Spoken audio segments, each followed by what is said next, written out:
तर मराठी माणूस पंतप्रधान व्हायचा झालं तर आत्ता बसला माणूस त्याला बाजूला गेलं पाहिजे. म्हणून आधी मी अधोरेखित केलं की नाव न घेता बहुतेक बदल घडण्याची शक्यता मला दिसते. 19 डिसेंबरला काय होतं मला माहीत नाही. उलटसुलट चर्चा चालू आहे. कोणाकोणाची नावं आहेत, काय काय कोणी कोणी काय काय कारनामे केलेले आहेत. आशा निर्माण होते की नाही, सगळं काही संपलेलं नाही. There is still hope. आशा आहे आपण ही लढाई जिंकू शकू. उद्या काय काय घडेल मला माहित नाही. जगात बरंच काही चाललेलं आहे. मध्यंतरी मी एक छोटासा ट्विट केला, खूप गाजला. मी म्हटलं की कदाचित महिन्याभरात मराठी माणूस भारताचा पंतप्रधान होईल. करारला बोललो मी. अनेकांचे फोन आले, विचारले याचा अर्थ काय, कसं काय. कोण म्हटलं की तुम्ही होणार का. कारण कोणाला माझी पार्श्वभूमी माहीत नव्हती. आता मराठी माणूस पंतप्रधान व्हायचा झालं तर आत्ता बसला माणूस त्याला बाजूला गेलं पाहिजे. म्हणून आधी मी अधोरेखित केलं की नाव न घेता बहुतेक बदल घडण्याची शक्यता मला दिसते. आणि जर बदल घडला तर काँग्रेसचा काही पंतप्रधान होणार नाही, कारण आमच्याकडे बहुमत नाही. तर मग होणार हीच लोक, पण त्यांचा मग कोणताही दुसरा माणूस होईल, कदाचित मराठी माणूस होईल असा माझा संदर्भ होता. माझा इशारा होता 19 डिसेंबरला. कारण 19 डिसेंबरला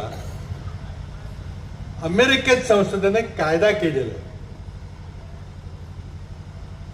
19 नोव्हेंबरला कायद्यावर राष्ट्रपती ट्रम्प साहेबांनी सही केली आणि तो कायदा झाला. आणि कायद्यामध्ये असं म्हटलेलं आहे की अमेरिकेत एप्स्टीन नावाचा एक माणूस होता, इस्रायलचा गुप्तहेर होता. त्यानं जो धुमाकूळ घातलेला आहे अमेरिकेमध्ये, त्याचा पर्दाफाश होणार आहे. तो आपल्या विविध प्रासादामध्ये, मोठ्या मोठ्या हिमल्यामध्ये, बंगल्यामध्ये सगळे कॅमेरे ठेवून, व्हिडिओ करून सगळ्या बड्या बड्या मोठ्या लोकांची छायाचित्रण केलेली आहेत. ती सगळी छायाचित्रणं, ते सगळे फोटोग्राफ अमेरिकन संसद कायदा करून एका महिन्याच्या आत म्हणजे 19 डिसेंबरला जाहीर करणार आहेत. यात कोणाकोणाची नावं आहेत, सोशल मीडियावर काही नावं चालू आहेत का मला माहित नाही. पण आजच 75,000 फोटोग्राफ पब्लिश झालेले आहेत.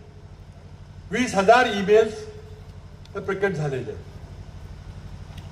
त्यामध्ये अमेरिकन संसदेने सांगितले की हा डाउनलोडेबल डेटा पाहिजे, हा सर्च करता आला पाहिजे. निवडणूक आयोग ज्याप्रमाणे मतदार याद्या कम्प्युटरवर पाठवायला तर म्हटलेलं नाही, या डाउनलोडेबल आणि सर्चेबल ही माहिती असेल आणि कोण कितीही मोठा व्यक्ती असला तरी आम्ही त्याचा संरक्षण देणार नाही. ती सगळी माहिती जाहीर होणार आहे. 19 डिसेंबरला काय होतं मला माहीत नाही. उलटसुलट चर्चा चालू आहे. कोणाकोणाची नावं आहेत, काय काय कोणी कोणी काय काय कारनामे केलेले आहेत. आणि त्यामुळं चळवळीचा मुख्य आत्मा आहे की आशा सोडायची नाही. काहीतरी होईल बहुतेक असं आम्ही आशा घेऊन पुढे चालू.